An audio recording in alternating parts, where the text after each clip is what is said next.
Pô, tem como fazer um trabalho preventivo pra não chegar nesse ponto? Então a gente está falando sobre crianças e adolescentes, né? Sim. Um trabalho preventivo. O que é uma coisa que confunde muitas pessoas, tá? Como eu falei, de forma geral, quem tem transtorno de personalidade, mesmo que tenha um fator genético, sofreu trauma complexo.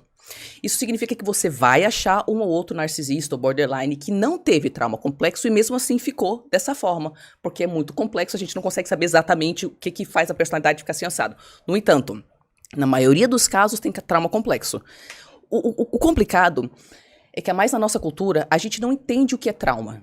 Por exemplo, algumas pessoas entram em contato e falam assim: Tari, eu não tô entendendo.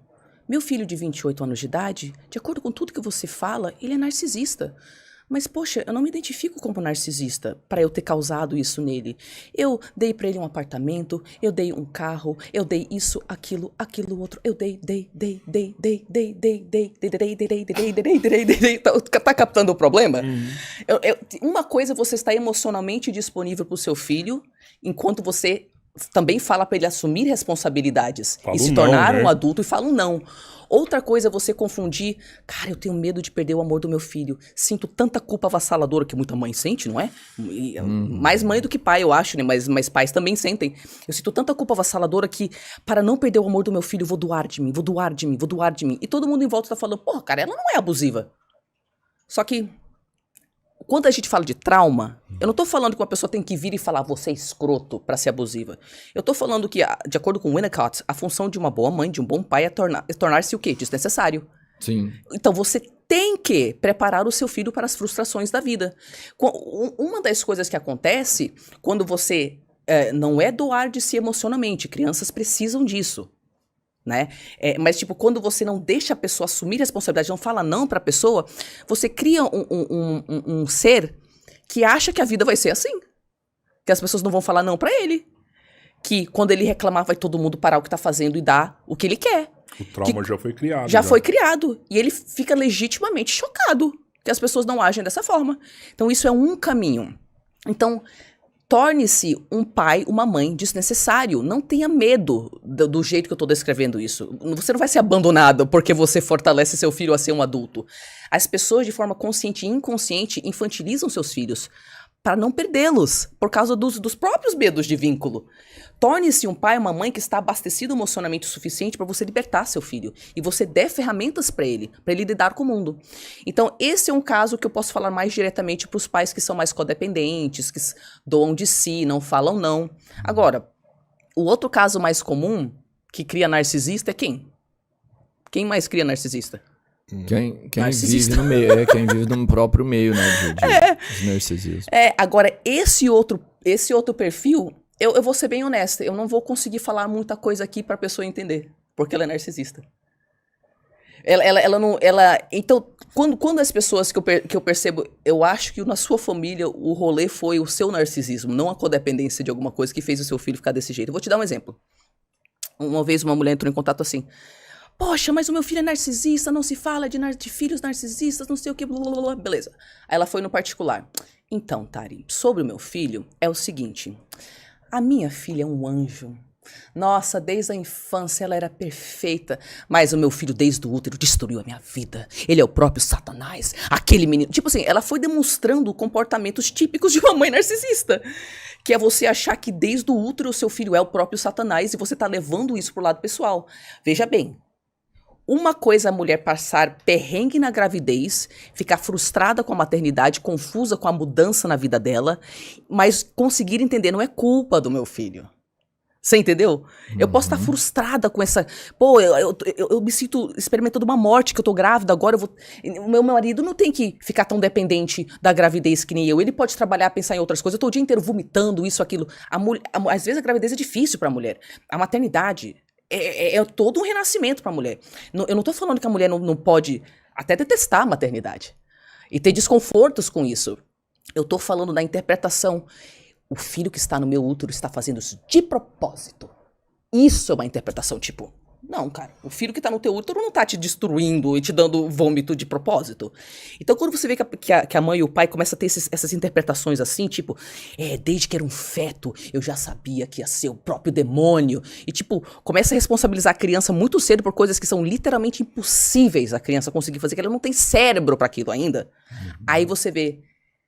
Aí a gente tá lidando com outra questão, não é um caso de codependência, a gente tá lidando com uma mãe ou um pai narcisista, que tá levando pro lado pessoal que a criança não tá satisfazendo a necessidade dela. O bebê que acabou de nascer. Você acha que uma fala dessa é suficiente pra diagnosticar a mãe como narcisista?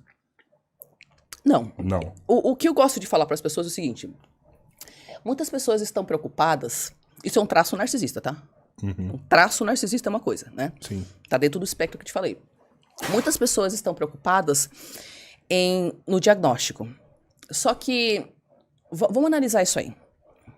Primeiro que eu não tenho que precisar de um diagnóstico para validar que essa relação tá me destruindo. Claro. Eu não vou ficar esperando algum profissional, eu não vou ficar esperando meu parceiro, minha mãe, meu pai, meu filho, um belo dia acordar e falar, eu acho que eu vou assumir responsabilidade pela minha saúde mental. E se submeter a um processo diagnóstico para então me dar a liberdade de, ufa, bem que eu tava suspeitando que era narcisista, agora que tem confirmação. Não. Esse pensamento faz parte do pensamento distorcido da pessoa que tá na bolha de fantasia com o narcisista. Porque a pessoa que tá nessa bolha de fantasia, num relacionamento com o narcisista, ela enxerga tudo de um jeito distorcido. Especificamente, ela acha que ela é culpada por tudo que tá acontecendo com o outro. Então, tipo assim, se eu sou culpada pelo fato de que você é tão desmoronado emocionalmente, eu seria muito maldosa em te abandonar, né? Mas se eu tivesse um diagnóstico que fala, este cara é um monstro, né? Porque as pessoas associam o narcisismo à monstruosidade, putz, eu posso me dar permissão. Então isso já vem de um lugar desempoderado da pessoa que acha que ela é culpada pelo outro, que ela é responsável pelo outro, você entendeu? É que eu vejo meio que uma âncora, sabe? Tipo, você precisa de alguma coisa pra você sair daquilo lá. Porque é tipo assim, é impossível um filho falar assim, ó, eu nunca mais vou conversar com a minha mãe. Porque eu sei que minha mãe é narcisista, eu sei que não tem solução pra essa relação. Sempre que eu tiver contato com a minha mãe, eu vou em algum momento sofrer. Então antes eu abandonar a minha mãe. Só que é muito difícil você tomar uma decisão dessa sem você ter um diagnóstico na sua mão. Então o diagnóstico é meio que uma âncora, me tira daqui. Mas você falou a palavra, a pessoa precisa de âncora, não diagnóstico. Porque o diagnóstico provavelmente não vai acontecer. Então, se você fala para as pessoas esperarem que o narcisista da vida delas decida um belo dia passar por um processo diagnóstico, boa sorte, filho. Quase ninguém vai se libertar. Então, não dá para dar esse conselho para a pessoa.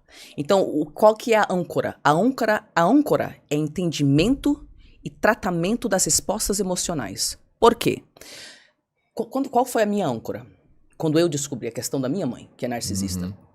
Eu achei fóruns na internet para, no caso era especificamente para filhas de mães narcisistas, em inglês, 14 anos atrás, e lá tinha todos os comportamentos, tinha lá o DSM, tinha lá os critérios, tinha lá tudo descrito certinho, cada tática de manipulação, tinha todos tinha milhares e milhares de mulheres lá falando das experiências, e as experiências delas eram idênticas às minhas.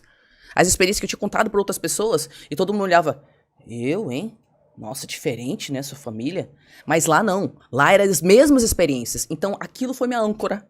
O padrão é sempre o mesmo, né? Então, assim, o que você viveu, quem tá na mesma situação, na mesma relação, vai viver com muita semelhança. Padrão de abuso, você Isso, fala? Você vai conseguir identificar, às vezes, por frases Algumas formuladas. vezes, sim. Só que o que acontece? Não existem dois narcisistas iguais. Não, sim. Eu entendi o que você está falando. Padrões realmente são parecidos. Mas às vezes isso confunde as pessoas. Por exemplo, esses dias alguém me perguntou, acho que foi você. Não foi você, mas acho que você comentou. Ou alguém do perfil do podcast Três Irmãos lá. Alguém perguntou para mim assim, todo narcisista trai? Né? Porque tem esse entendimento, inclusive isso é muito bem documentado, que narcisista trai, né? Nós sabemos que é um fato, mas não é verdade que todo narcisista trai. Então quase todo narcisista trai, sim, mas a gente tem que olhar o que é o narcisismo. O narcisismo é, eu me sinto um cocô, não sei regular tudo isso aqui, então vou projetar uma autoimagem de eu sou incrível, ou então eu sou a maior vítima, também você pode ser grandioso sendo a maior vítima, não é? E assim eu vou conseguir satisfazer minhas necessidades. Se, por acaso, a minha grandiosidade é pautada em cima de... Eu não sou que nem vocês, pessoas bestiais, animalescas, que precisam transar. Eu sou intelectual, eu não preciso do meu corpo, seus inferiores. Se eu pauto a minha grandiosidade em cima disso, então eu não vou transar, eu não vou trair. Eu não vou transar nem com minha esposa. Dane-se ela, entendeu? Se eu pauto a minha grandiosidade em cima de... Não. Pessoas que não são de Deus são assim. Mas eu que sou um bom homem, de Deus escolhido pelo Senhor, um pai de família, ele pode legitimamente vestir o falso eu de pai de família cristão que não trai. Claro que também tem o cara que veste isso e trai, né? É isso que eu pensei. Que é o mais comum, inclusive. Eu pensei, o cara... Que é o mais comum, uma inclusive. falsa postura ali que é defesa, Total. Mas dependendo de como o cara entende a própria grandiosidade, ele pode entender que não, o sexo que inferior, né? São narcisistas diferentes um do outro ali, né? Exatamente.